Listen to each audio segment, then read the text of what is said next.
FIRE. Financial independence, retire early. Those words sound great, right? Well, I have some problems with the idea of FIRE. You see, who doesn't love the idea of retiring early with complete financial freedom? It sounds great, but is it too good to be true? As a best-selling financial author who's helped millions of people get their financial lives in order, here's my honest opinion on FIRE. I'm gonna break this video down into 3 parts. I'm gonna tell you what FIRE is, the problems with it, and then I'm gonna recommend what you do instead. Let's start with part 1. What is FIRE? Imagine one day you woke up in your 30s and you had enough money in your accounts to never work again. In other words, your investments were generating more money than your salary was. I remember years ago going on TV to talk about my best-selling book, I Will Teach You to Be Rich. Before the camera started, the anchor and I were talking, and they leaned over. They congratulated me on my book, said, "Oh, great job. Do you have to work anymore?" And I sat back and I realized I'd never really put it that way, but no, I don't have to work anymore. And that was a powerful moment. It's an example of something called the crossover point, where your investments earn enough to fund your expenses automatically. And this idea was first described by Vicki Robin and Joe Dominguez in their book, Your Money or Your Life. It's an incredibly influential idea in personal finance. Money makes money. And at a certain point, your money is generating so much new money that all of your expenses are covered. This is also known as being financially independent. And what can you do when you hit the crossover point? Well, at a minimum, you can do nothing. You can choose to work or not, because after all, you could spend the rest of your life spending down your investments. A lot of people call this retiring early. Together, that is financial independence plus retiring early, or FIRE. To break this concept down even further, there's lean FIRE, which is people who've decided they can live on a lean amount of money, often $30,000 to $50,000 a year in perpetuity. They typically reject materialism. They embrace simplicity, often in an extreme way. They're likely doing fun things like going for walks in the park and bird watching. On the other end of the spectrum, there is fat FIRE, which is for people who want to live an extravagant life at the highest levels of spending. Think of flying first class, staying at the Four Seasons or Amman resorts, putting 3 kids through private school. You ever wonder, for example, how celebrities can spend $250,000 on a single party? That's because their money is earning so much money that they actually have to work to spend it all. For example, in 2018, Oprah bought a house for $8 million. Seems outrageously expensive, right? But keep this in mind. Her net worth at the time was over $4 billion. And if she just conservatively invested that money, generating 4%, her investments alone, not even counting her salary, would generate $160 million that year, effectively making the house free to her. Now that we know what FIRE is, let's break down the problems. Part 2, the problems with the FIRE movement. Now, before we get into some issues here, I want to acknowledge the positive things about the FIRE movement. First, I gotta say, I love the way that the FIRE community has raised the question of saving more money. FIRE is a total antidote to Americans' lackluster savings rate. Most Americans stretch to save 10%. FIRE absolutely obliterates that by showing it's possible to save 25, 40, even 70% of your income if you get clear about your goals.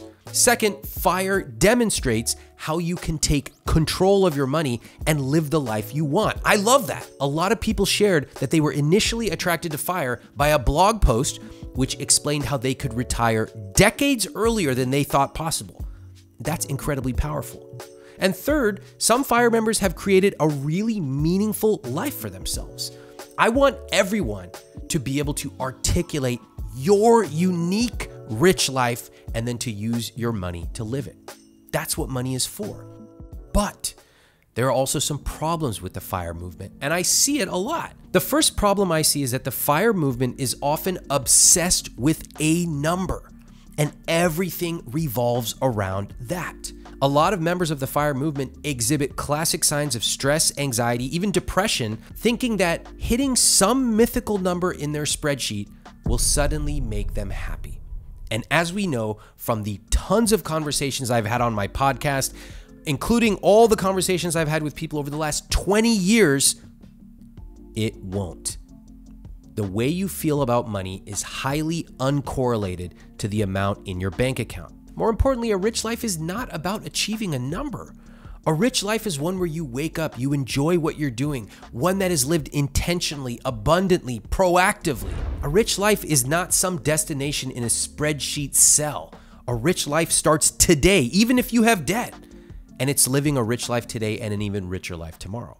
Another problem is that people working towards FIRE often spend years living in ultra frugality. I'm talking hyper frugality, so that one day in this mythical future, they can enjoy their money.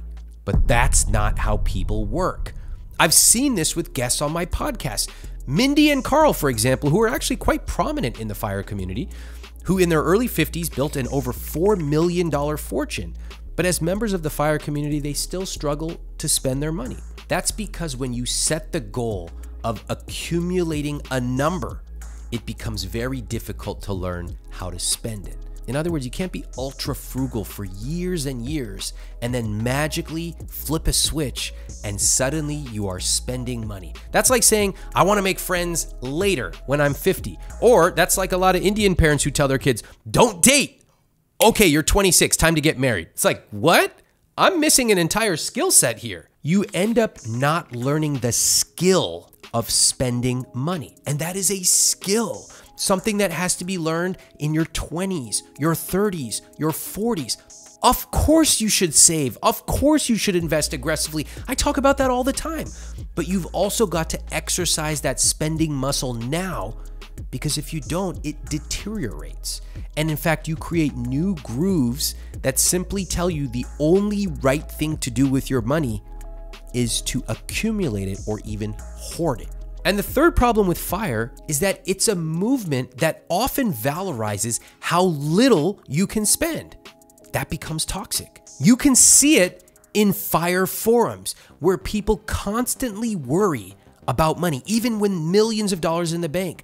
They often worry about what the community will say if they were to buy a nice car. I've had people on my podcast who have millions of dollars in the bank. They want to buy something nice, like a nice bag. But the question is, what would my friends say? And that demonization of spending within the FIRE community creates an unhealthy relationship with finances. If you want to buy something and you can afford to do it, I'm all for it. Now, the good news is that in recent years, there are more and more people in the FIRE community talking openly about spending money on the things they value. There are prominent members of the FIRE community who have come out, who have spoken about their struggles in spending money and their journey to be able to spend money meaningfully. There are other folks who have shared some of the things they've bought and how it has affected them in a positive, sometimes even negative way. There are conferences where FIRE attendees are now talking about the meaningful lives they want to create, not simply the amount of money they want to save. I love that. That's a totally healthy development, and I'm a big fan of it. We don't want an unhealthy relationship with food, just as we don't want an unhealthy relationship with money. Money is not meant to simply be accumulated. It's meant to be thoughtfully respected, saved and invested, and yes, also spent. Before I get to the third part of this video, do me a favor, hit subscribe, turn on notifications. It helps this channel grow, and it lets me keep sending you new ways to think about money every single week. All right, that brings me to part number 3, how to achieve financial independence the right way. Now, FIRE is not easy, and often you'll hear people who are not in the FIRE community instantly dismiss it. They'll say things like, I'm too young to think about that, or 50% savings rate, I can barely save 5%. It's interesting, by the way, the people who say I'm too young to think about saving and investing, just a few years later, you'll notice that they change and they'll say, it's too late for me to start. Isn't that interesting? Often you'll hear people say, this beautiful chestnut, I'd rather spend my money now than nickel and dime myself for the next 30 years.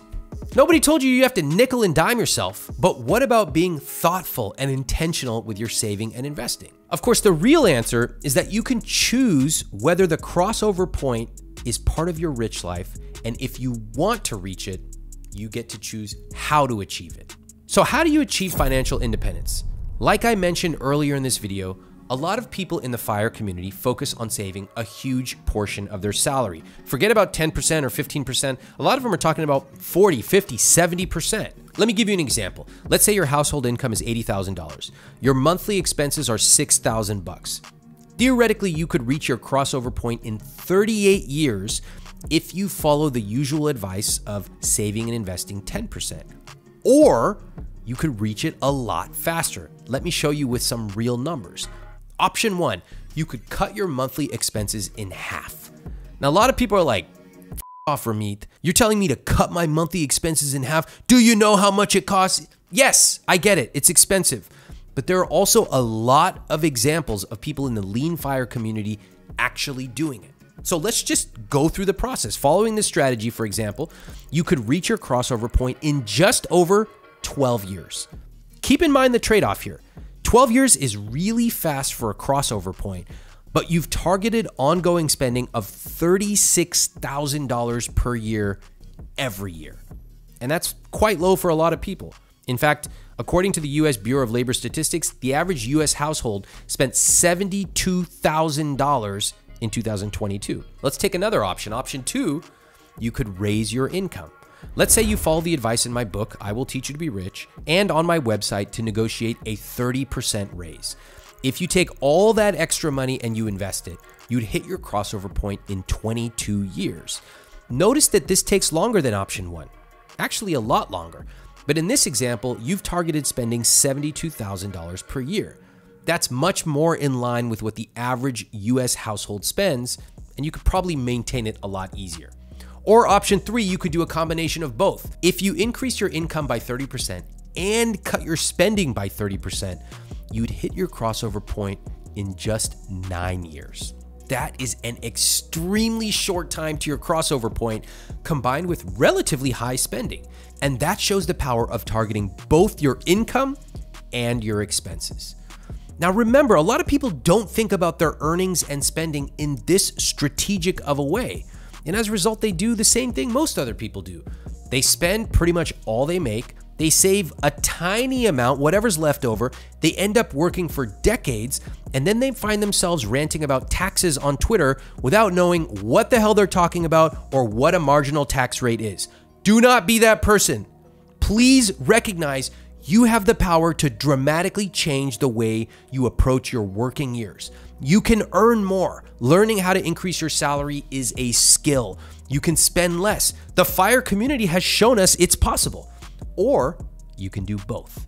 You decide on your rich life. Let me tell you about my personal choice. I actually like the idea of spending extravagantly on the things I love. What do I mean by that? That means that I'm much more aligned with fat FIRE than lean FIRE. I'm willing to work. I've built the skills to increase my income. I invest aggressively. I want to live in cities that tend to be pretty expensive. That is the choice I have made. But I'm not particularly interested in retiring early. Maybe I will, maybe not, but it's not a goal of mine. It's not something that I work really hard towards. I put money aside. I've set up money rules for myself, and I know the type of lifestyle that my wife and I would like to live. With that said, retiring early doesn't always have to be part of FIRE. You can choose to simply become financially independent and then decide what you want to do. All right, now that you understand the different types of FIRE and some of the problems that I want you to be aware of, use this video to decide if going after FIRE is part of your rich life. If so, let me know in the comments which option you're going to use to achieve financial independence. Now check out this video popping up on screen to watch more.